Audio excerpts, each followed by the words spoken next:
All right, hey everybody. My name is AJ Dimmick. I'm the director of esports at the University of Utah, and we're here to do a workshop today about Super Smash Brothers and how to, if you don't know anything about the game and you don't know anything about how to run it, how to get a really good program going and how to make it exist in the high school ranks. Introduce yourself, Nick. Tell everyone who you are.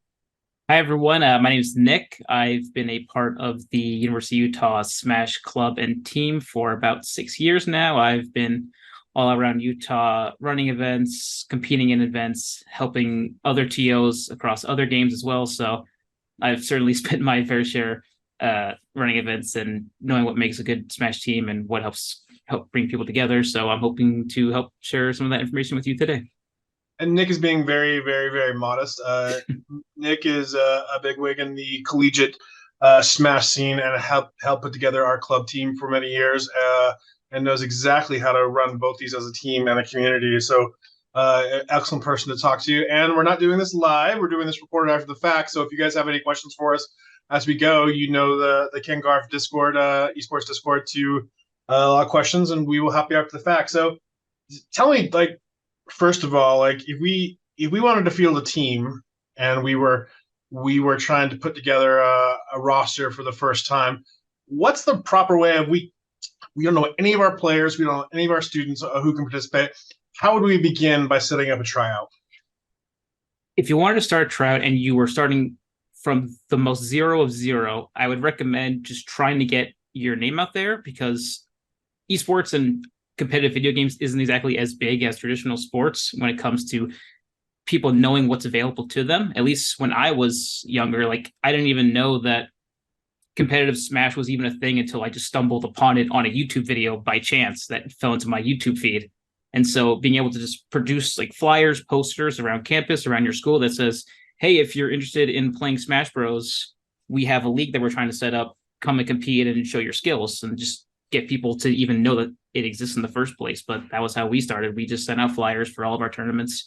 Nothing special, just date, time, details, stuff like that, just to get the word out there. And then once you have that, just being able to set up a studio that just has everyone there. For example, for us, we were competing offline. So for us, it was a really big priority to just have a dedicated area where everyone can compete. We did round robin style tournaments to get a good idea of everyone's relative skill level, because when you're doing a crew style tournament, it's singles. And so you can fight against anybody in their whole team. And so being able to have a diverse skill set and being able to handle a whole diversity of opponents with different play styles and different characters is a really good starting point. Let me slow you down there. So we get posters out, we get all of these things out to get as many participants in a tryout as we can. Mm-hmm. And so would you say, going kind of detail by detail, would you say that is this something that would be preferable to be everybody in the same room together, or is this something that can be run everybody at their houses and done on Discord? I mean, you'd have to have a capture card with everybody do it on Discord, so you'd probably want a person, right? Preferably in person. It would depend though on what league you're competing in, because some leagues do run in-person crew battles and then some of them run online. And so obviously if you're running an in-person version, you want to be able to factor in that online gameplay and offline gameplay are just a little bit, but they are different in terms of which skill sets are better. And so if you're trying to run an offline only league, offline is definitely the priority. And it really is a priority regardless if you're competing offline or online. But that's certainly something to consider if it's an online only league, to just have it. Granular way, like, so we have all of our people, we're doing an in-person setup here. How do you run a tryout? Like, what's the format of how you evaluate players? For tryouts, we did round robin style. It's a great way to determine where everyone kind of stacks up when everybody fights against each other. Because in a round robin format, it allows everyone to play against each other. You see everyone's skill level rather than, for example, in a traditional double elimination tournament, which is what Smash normally runs on.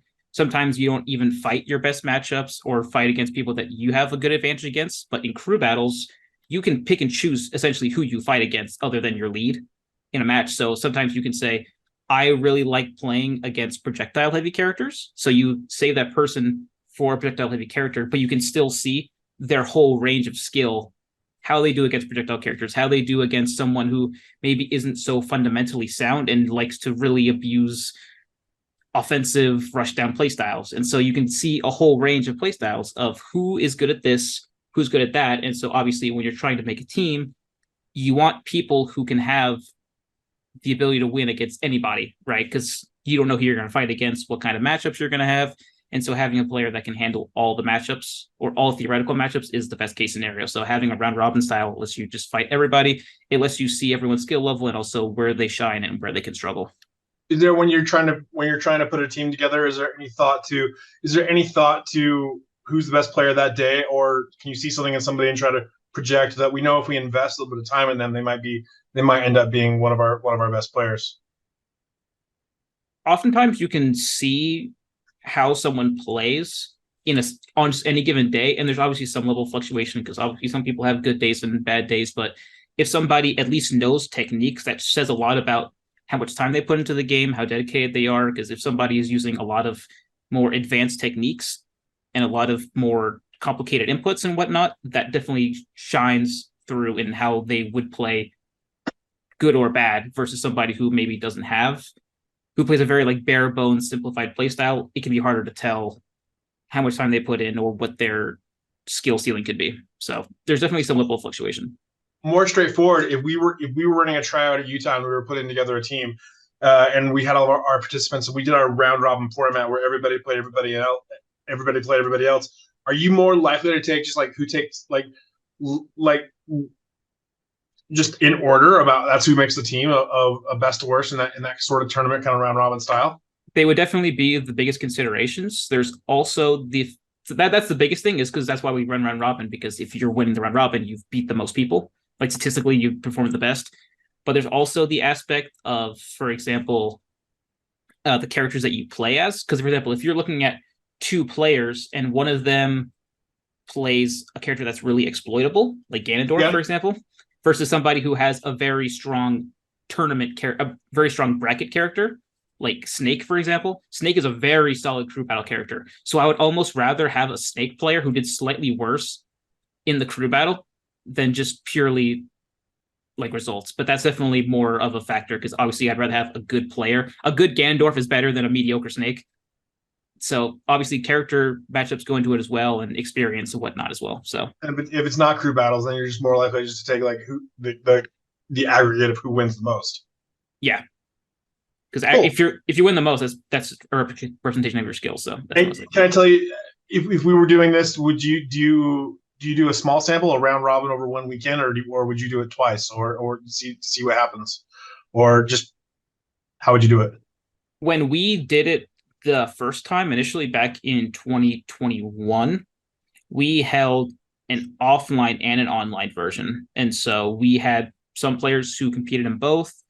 We had some players who competed only in offline, some who only competed online. We definitely had some players who excelled in offline, and that just kind of immediately shot us into the team, even if we didn't get to see their online experiences, because offline is the way that most people play. But there were some instances where two players had very similar offline and online results, but the person who did better online or had a better online character was prioritized because we were playing in an online format for that league, and that's certainly something to consider. And let's talk about tech for just a little bit. Mm-hmm. For people that are coming to this cold and don't know anything about like what are the best practices, best gear, who are going to Walmart to buy their players' equipment like right now, what are you equipping those players with? Like what's the, in an economical version, of course, like what's kind of the must-have things for a competitive player?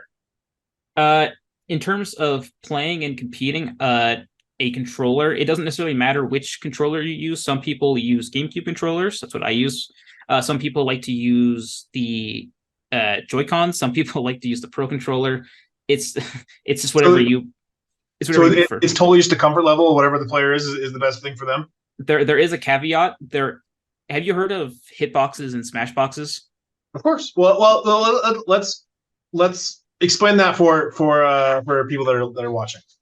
So there are traditional fighting game style arcade sticks, which is essentially when it has the joystick and then all of the buttons that do various moves. And so in the, I think in 2019, they introduced the Smashbox, which is essentially like one of those arcade sticks, but it's all buttons. There's no joystick.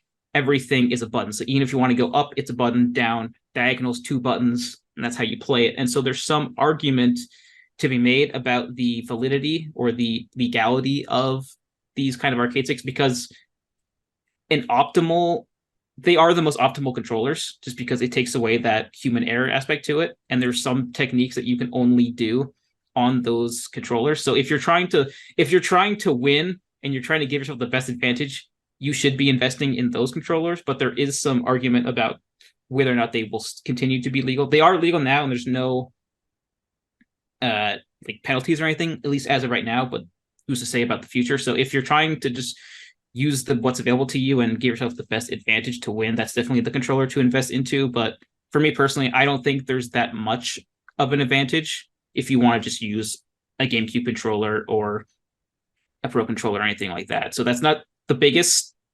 You're not really handicapping yourself by not using one of those controllers. But if you're talking about the best theoretical controller you can use, that would definitely be where I would go. And then in terms of setup, obviously, if you want to practice, it's good to have a Switch with you just so you can practice online, practice your combos, your training mode, movement, and whatnot. So having a Switch, if you're using a GameCube controller, they have the official Nintendo adapters that they don't sell anymore. So you'll have to get it secondhand or on eBay or Amazon. And then they also sell secondhand ripoff kind of adapters like Hori and stuff like that, and Mayflash.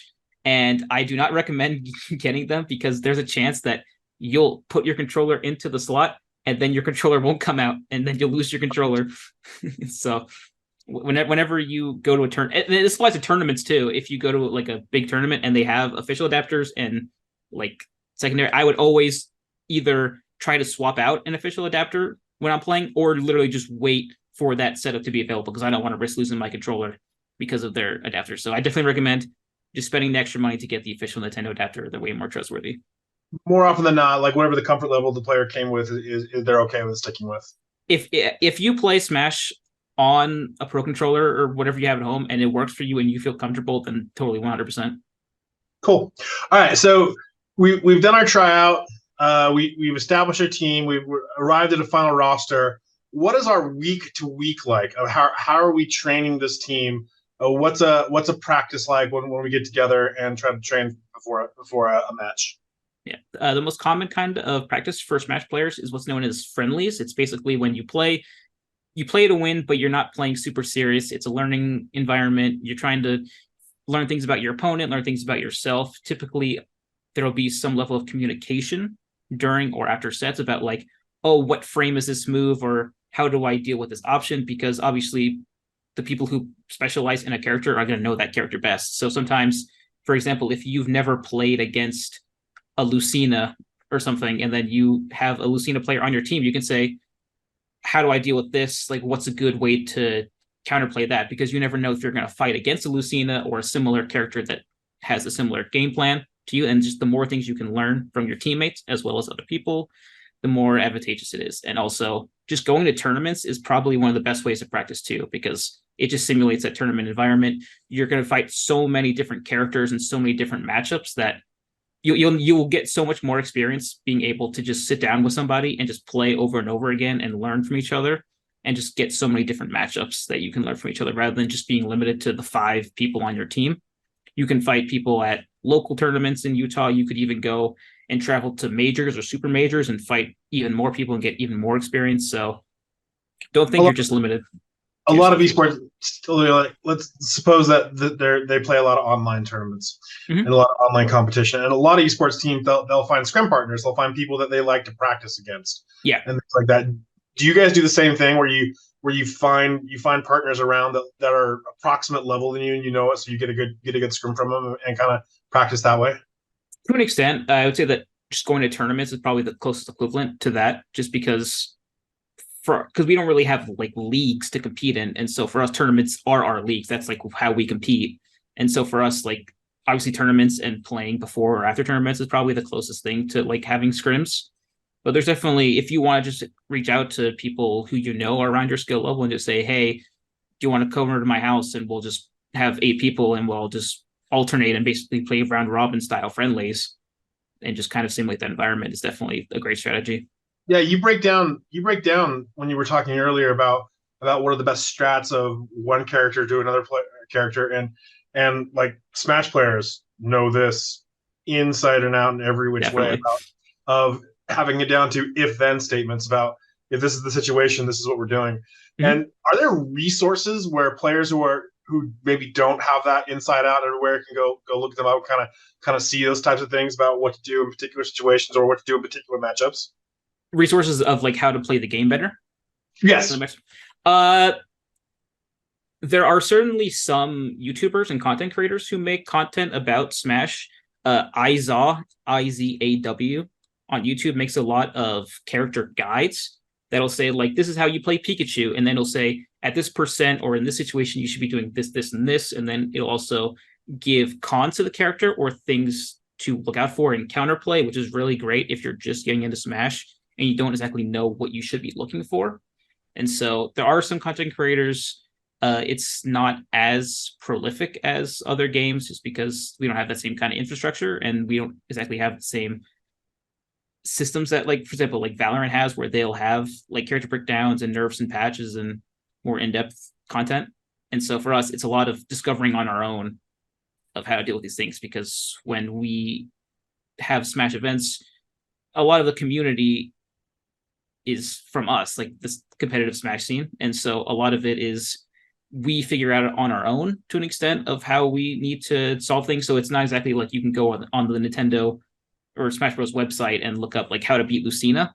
It'll be based on finding YouTube videos, finding a Reddit thread or a Discord that'll have people who have experienced that and can tell you firsthand rather than specifically a guide you can look up. And for highly competitive players that are looking to get better, are those the types of things players would do? They're online looking up like, what do I do in this situation, or so on. So what do I do when I'm this character and I'm playing against this character, and what are the strengths and weaknesses? I mean, I'm sure it's quite common, right? Yeah, it's at least in my experience, it'll be a lot of, let's say you're having a lot of trouble dealing with Samus players because they love using projectiles. Their recovery can be hard to fight against. And so typically the best advice is just to find a Samus player in your community and try to play friendlies, play a scrim with them, and just learn from them. And then if you can't find somebody in your local scene, because that does happen when you have 80 plus characters, not everybody in Utah plays Duck Hunt or Right. me Sword Fighter. So sometimes it can be hard to find partners that are local to you. And so that's when it might be good to look out for YouTube tutorials or look out for even people who just stream those characters, who main those characters and stream on Twitch or other kind of streaming games, and just see like what they do and just try to think in your head, like if I was in that situation, what would I be doing? Or maybe think to yourself, how would I go about dodging that if I was in that position? Because sometimes just playing the game is the best way to learn. And over time, you'll adapt and you'll figure out strategies, but that'll just come with playing and having more experience with the game. So as you're training players and trying to get better as a team, is there anything other than friendlies that you do when you get together and do things and kind of work it out? For you mean like for practicing? Yes. Just because career battles is a singles format, and the way that you play the format is very similar. Yeah, like you just play it. There's definitely some meta aspects to it because there are some specific elements about the Smash Bros. Competitive format in crews that is different than singles, because one of the key things about crew battles is that it's stock based rather than just purely game based. And so a big thing that people should try to prioritize in crews is that playing defensively and trying to hold on to your stocks as much as possible is really important. Because, for example, if you're playing a normal game, it's 3 stocks. As long as you take your opponent's 3 stocks before they take yours, you win. But if you're in crew style, you want to keep on to your stocks because every stock counts, and that's just one more stock that your team has and gives them a better chance of winning. And it's why characters like Snake, for example, are really solid because they can hold on to their stocks really well. They're really good at trading. And so it's almost a different kind of strategy to playing crews because you're not playing for games, you're playing for stocks. So Makes even sense. yeah. Okay, let me ask you this question. Mm-hmm. When when we say we're playing an online tournament and we our players ready, you're the coach of this team. What is your role the day of a match as it's happening? When over your players, how you managing them, or what is your job in that situation? If I'm coaching a team, the biggest responsibility that I have is making sure that people are warmed up, they're ready to go. You don't want to come in cold. Uh, Stop on that. What does that mean? How long before a match should you? What does getting warm mean? How long should you play before? And what is that routine like? for me, it definitely depends on the player. For me, I need like an hour to warm up. And so for me, like if I'm going to a tournament to compete, if the tournament starts at 7, I will show up at like ideally like 6 and then just play matches and just warm up your hands. Like sometimes physically warming up your hands, just because sometimes like it's weird to play like when your hands are all cold and you're driving and stuff like that. But so physically warming up your hands, but also kind of getting into that competitive mindset, especially if you're coming off of like a work or school. Sometimes you need to kind of have that mental adjustment too of being in that competitive mindset, being that mentally adapting to reading people's roles or reading people's options, and that kind of just comes with warming up. But I would definitely say warm up 100% before you compete. But yeah, if I'm talking about coaching, so warming up is super important. Making sure that if we have any information on the opponents, that we've done our due diligence to research them, because And so in this league, like if there's streams of the other team, you would look at them. yeah, there's a website called smashdata.gg. Uh-huh. They might have changed their name since they swapped from SmashGG to StartGG when they changed their branding. But there's a website where basically you can type in a player tag, and if they have data on StartGG, which everyone should because that's the main tournament format that they use, it'll pull up like all the characters that they played in bracket, win percentage with that character, tournaments that they have attended, et cetera, et cetera. And so you can actually, if you have the rosters available to you, you can look up every player on their roster and see like, oh, this character plays Samus, this character plays Joker, this character plays Mario. And so you can say to yourself, okay, if we know all, and you can't do it for everybody, but if you get X amount of data on players, you can say, okay, I really hate fighting against Mario. And so my friend, he loves fighting against Mario. And so we know that the Mario player is somewhere out there. That's a consideration that I would have as a coach of saying, hey, which characters do you like fighting against? Do you like this character, etc.? And making sure that we're giving our teammates the best matchups that they want. Because, like, for example, I play Pikachu as like my main character. I hate fighting Game and Watch. That matchup is terrible. -3, -3 matchup. It's terrible. And so for me, I do not want to fight against a Game and Watch. And so if, for example, I know that they have a Game and Watch on their team, I will be cautious to go in knowing that they could hard counter my character. And so that's something that you can figure out by researching them, or just even like going on YouTube and typing in their tag and just seeing if any VODs show up, which is just information about how they play as well, not just set history, but literally how they play and how they function. So there's so much stuff that you can look up in the modern day about with how many VODs are accessible and how much streamed content there is. There's a good chance that if they're a notable player or if they have good results when they travel, then you could probably find at least a video or two of them online. So keeping that in mind too. And what else on game day? So you've done your pre-work, you're warmed up, and in between rounds, are you? I don't even know this about Smash. Are you somebody allowed to speak to them, or are they on their own? Normally it's a lot of crew battles will be not exactly a grand production.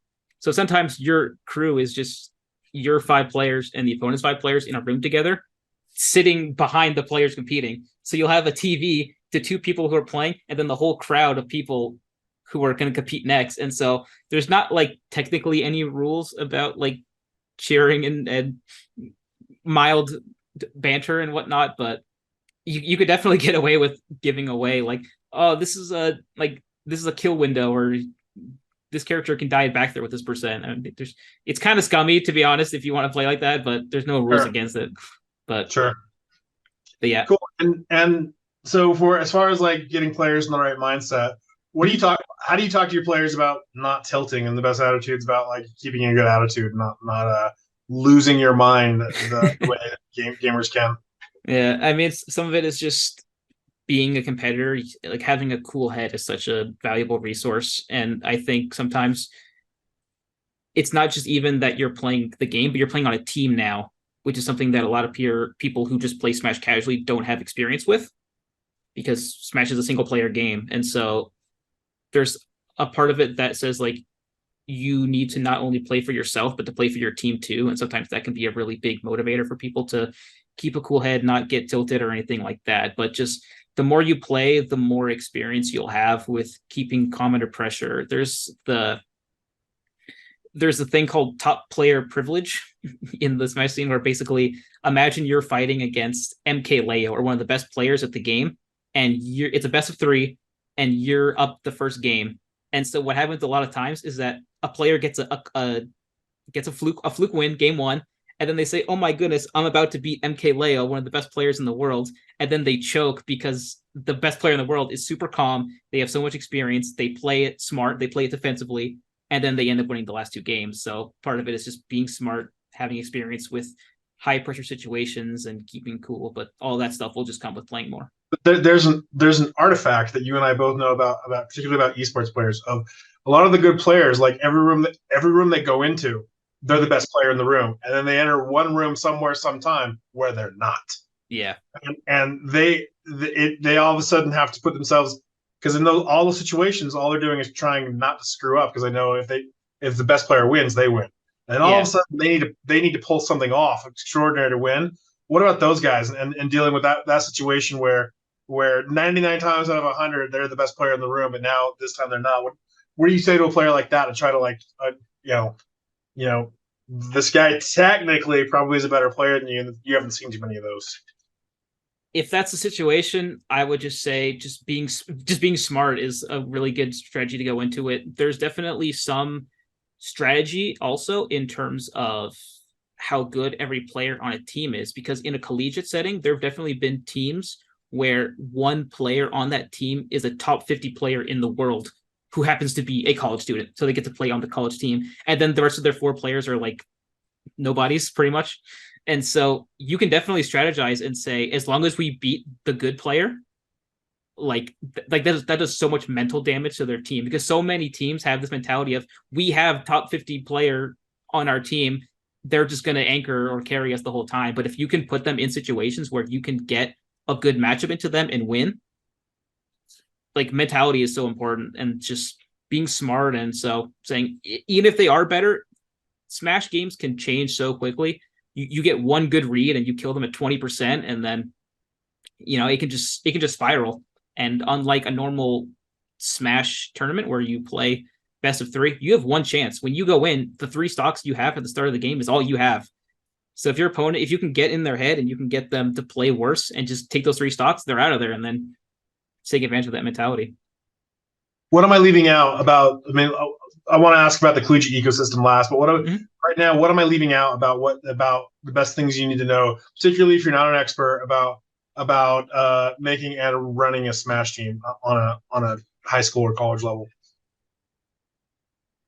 I would say that, as I said, trying to get your name out there, because there's so many people out there who could have a lot of potential that they just don't know that there's them out there. In terms of playing and forming a team, if you have the means to, just being able to reach out to other schools or other teams that are nearby as even practice partners. Like, we've done events where we just reached out to some of the other colleges, to Weber and BYU and stuff and whatnot, and we just say, hey, we have 5 people, you have 5 people who play this game, would you ever just want to meet up and just have a no stakes simulation of just practice? And so there's so many resources out there for people to get better at the game. You can play online, you can play friendlies with your buddies, you can go to tournaments. I mean, especially if we're talking about, like, if you're nearby BYU, we have a huge local there. We have locals in Sandy and whatnot. There's tournaments everywhere. And so if you're trying to find events to compete in and to get better, there's a lot of resources out there that you can find to play online, play offline, whatever you want to get better in and whatever you want to practice in. So cool. For those players out there, like it's always a dream. Like, they want to play high school Smash, and then a lot of people are extremely interested in the collegiate ecosystem, the game they like. As you and I both know, like, there are games with a more direct relationship with the publisher Yep. in other esports games, and it's more informal in Smash. Tell everyone, what is the collegiate ecosystem in Smash like? The collegiate ecosystem in Smash is very grassroots. For the longest time, there were no leagues to compete in. Any kind of collegiate ecosystem was just, hey, we have X amount of people from this college and this college. Let's just meet up and play. Or one of the larger super major tournaments that happen throughout the year will occasionally have side brackets where collegiate teams compete.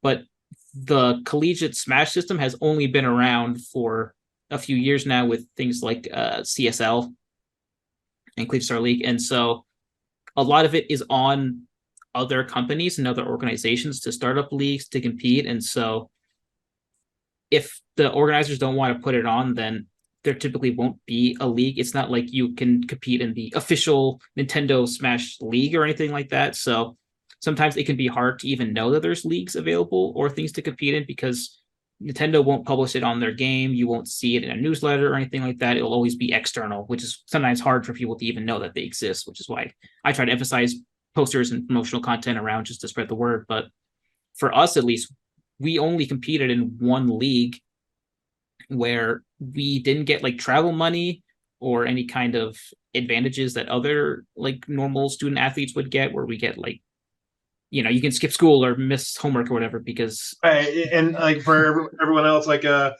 that's called a campus sanctioned activity where there's a difference between a campus sanctioned activity where the professor has to accommodate you to go do a thing, mm-hmm. and for club esports they're not, and so they have to work out with their professors. Like if they ever miss an exam or miss a thing, that they have to figure it out. Yeah, and, yeah. Like for us, it's like if there was a tournament for CSL that happened in Texas on a Saturday, that means that people in Utah would have to get to Texas with their own money and get there on a Saturday. So it means that sometimes you would be driving from Utah to Texas in one day on like Friday morning, get there Saturday morning, 4 hours before the tournament starts, all out of your own pocket, and then you just try to compete and do the best you can off of maybe a lack of sleep or a lack of practice going up to it. And so it's unfortunately one of the aspects of having a more grassroots scene, but I think at the same time, it's also a very passionate group. It's a group that really cares about the game and really cares about creating an environment where people have fun. They like competing, meeting new people. And so I have had so much fun meeting friends and people who I've known for 6 years now throughout my college journey, who I just met through Smash and I met through competing. And so even if necessarily you're not competing for thousands and thousands of dollars in your high school Smash League, just knowing that you'll have a lot of fun competing and growing with your classmates or your friends and just having a great time. And locally, what are the Smash communities like at the in-state schools? Locals, do you mean for tournaments or just like local? No, I just mean like we have kind of thriving communities like here and in Utah and all the other in-state schools. What's the communities like at the local state schools in Utah? Within just like the U? Yeah. For example? Well, yeah, we have the state of Utah, man. But yeah. It's the state of Utah as a whole. Yeah. We have our biggest scenes are Salt Lake and then Provo.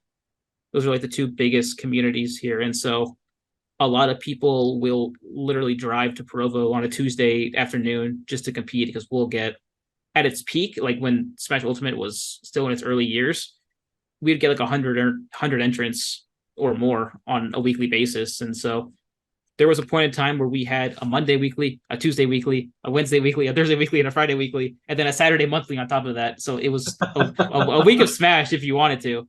But as Ultimate kind of reaches its later years, similar to every other kind of Smash game, and really every fighting game or any kind of local community, the locals kind of die out a little bit just because people kind of just are waiting for the next game and waiting for tail end of the last round of the game. Yeah, for sure. The Smash Ultimate reaches its 5th year in like a week or so. So like it's been around for a long time and it's going strong, but I wouldn't be surprised if like in a year or so the numbers kind of go down a little bit just because people maybe get a little, they say, I've been playing Smash for 5 years, I'll just wait for the next game to come out, and then obviously the tournament entrants shoot up again and then the cycle begins anew. But as of now, like the people who have been in the scene have been here for years and years. Like I've been here for half a decade. I mean, like, there are some people. One of Utah's best players has been like number one since Brawl.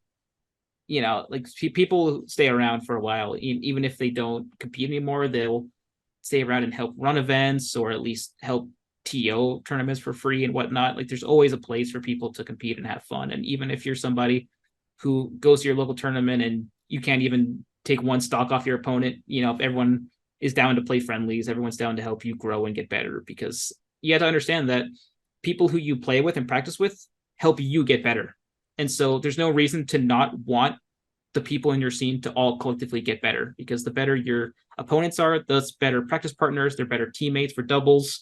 You know, everyone gets better and everyone gets a better time and gets even better practice. So I'd say we got a good scene here. Thank you. I appreciate that. I think that's kind of all I had. I can't tell you how much I appreciate you coming on with me and talking a little about this. And I'm sure we missed 5 things, and we're doing this after the fact. Do it live, but I appreciate it. Thank you so much for coming on. Man, thanks for having me. I'm always happy to help share the next generation of Smashers with some information that I've learned, and so hope to see Smash get even bigger and bigger as time goes on. So that's great. Thanks so much, Nick. Appreciate it. Thank you. See you. See you, everybody. Thanks for joining us.